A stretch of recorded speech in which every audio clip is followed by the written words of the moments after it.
If you'd open your Bibles to Romans chapter 12 and verse 1. Vayamos a Romanos 12:1. Como ya se ha mencionado, el apóstol Pablo habló de usar la razón. Veámoslo aquí.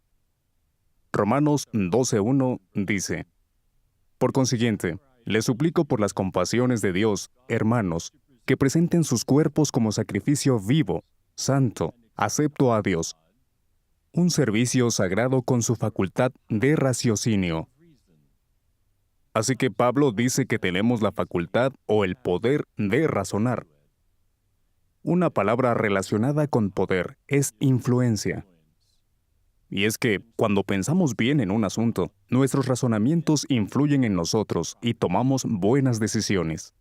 En el texto que analizamos hoy, Pablo añadió una idea más. Vayamos a 2 a los Tesalonicenses, capítulo 2, y leamos los versículos 1 y 2. Sin embargo, hermanos, tocante a la presencia de nuestro Señor Jesucristo y el ser nosotros reunidos a Él, les solicitamos que no se dejen sacudir prontamente de su razón, ni se dejen excitar tampoco mediante una expresión inspirada, ni mediante un mensaje verbal, ni mediante una carta como si fuera de nosotros, en el sentido de que el día de Jehová esté aquí. Como vemos, se habla de que no seamos sacudidos prontamente de nuestra razón. Pablo dice que no debemos ser sacudidos prontamente o que no empecemos a dudar enseguida si ya hemos razonado sobre un asunto y hemos llegado a una conclusión. Eso es lo que le estaba diciendo a la congregación de Tesalónica aquí. En la primera carta que les escribió, les advirtió sobre la inminente llegada del día de Jehová. Pero hubo quienes fueron más allá y dijeron que ese día ya había llegado. De hecho, como dice el versículo 2, parece que incluso recibieron una supuesta carta de Pablo que decía, no que el fin iba a llegar pronto, sino que ya había llegado. Y algunos, por no pensar bien las cosas, se desviaron. Según parece, su fe fue sacudida. Si seguimos leyendo, vemos que Pablo les ayudó a razonar y comprender que tenían que suceder más cosas antes del día de Jehová. Ahora me gustaría hablar un poco sobre este tema de ser sacudidos de repente, de ser sacudidos en la fe. Es importante que analicemos esto, porque llegar a tener una buena relación con Jehová y una fe fuerte toma años, y es preocupante pensar que, como dice Pablo, nuestra fe pueda tambalear de forma tan repentina. Y esto nos podría pasar a cualquiera de nosotros. Pensemos en Judas Iscariote. Juan 6:64 dice que Jesús supo desde el principio quién era el que lo traicionaría. Desde el principio. ¿Qué significa desde el principio? La obra Perspicacia dice que se refiere al tiempo en el que Judas comenzó a comportarse mal y a ceder a la imperfección y a las inclinaciones pecaminosas. Bueno, ¿en cuánto tiempo le sucedió eso? Pues no había pasado un año desde que había sido nombrado apóstol. Y estamos seguros de que su nombramiento no fue un error. Así que en ese breve periodo de tiempo, este hombre pasó de ser un apóstol a ser un apóstata. No hay duda de que Pablo nos dio un consejo muy bueno. No nos dejemos sacudir de nuestra razón, es decir, de las conclusiones a las que hemos llegado después de razonar con cuidado sobre un asunto. Hay momentos en los que es más fácil que nuestra fe sufra una sacudida. Y me gustaría hablar un poco de este asunto. ¿En qué momentos somos más vulnerables?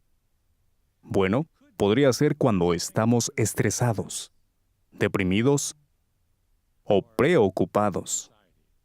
La Atalaya del 1 de marzo de 2010 comentó lo siguiente: la tensión emocional puede impedirle a uno pensar con claridad. Permítanme que ponga un ejemplo. Es algo hipotético, pero nos servirá muy bien como ejemplo. Un hermano se siente muy unido a sus padres.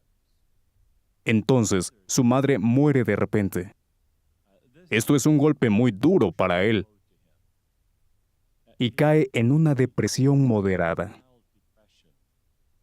Debido a esto, descuida su estudio personal y participa menos en actividades espirituales. Poco tiempo después, uno de sus hermanos es expulsado. Se queda destrozado, ni siquiera puede dormir. Así que se levanta, se sienta delante de la computadora, la enciende y acaba viendo algo que no debe. ¿Qué le pasó? Pues que su buena capacidad para razonar fue sacudida. Es interesante lo que dice la Atalaya del 15 de noviembre de 1992. Una depresión mental fuerte y prolongada pudiera haber debilitado la fortaleza emocional de la persona, dificultándole en extremo el tomar decisiones prudentes. Entonces, ¿qué podría haber hecho el hermano? Tan pronto como se dio cuenta de que estaba deprimido o descuidando sus actividades espirituales, debería haber buscado a alguien que lo ayudara a identificar la causa del problema. ¿Y qué otra cosa podría hacer que nuestra fe sea sacudida de repente si no estamos atentos? Bueno, tiene que ver con los apóstatas. Hay algo que están diciendo últimamente y que intentan promover. Se ha hablado de ello en los medios de comunicación y otras personas también lo han comentado. Me refiero a nuestra postura bíblica sobre la necesidad de que haya dos testigos de un asunto para tomar acción judicial si no ha habido una confesión. Si abren sus Biblias en Deuteronomio 19:15, verán que la conclusión a la que hemos llegado está muy bien fundamentada. El texto de Deuteronomio 19:15 es muy claro. Dice: ningún testigo solo debe levantarse contra un hombre respecto a cualquier error o cualquier pecado, en el caso de cualquier pecado que él cometa. Por boca de 2 testigos o por boca de 3 testigos debe quedar establecido el asunto. Está muy claro, ¿verdad? No se puede formar un comité judicial con un solo testigo. Pero los apóstatas quizá digan: ya, pero el Antiguo Testamento también dice que hay que apedrear a las adúlteras. Si esta ley ya no la cumplen, ¿por qué se apegan tanto a la norma de los 2 testigos? Lo cierto es que este razonamiento podría confundirnos si no tenemos cuidado y no analizamos bien el asunto. ¿Y cómo lo podemos hacer? Pues yendo a Mateo 18:16 y viendo lo que dijo Jesús, porque sabemos que Él estableció el procedimiento cristiano. En Mateo 18:16 dijo: pero si no escucha, toma contigo a 1 o 2 más, para que por boca de 2 o 3 testigos se establezca todo asunto. Jesús estableció que debe haber 2 testigos.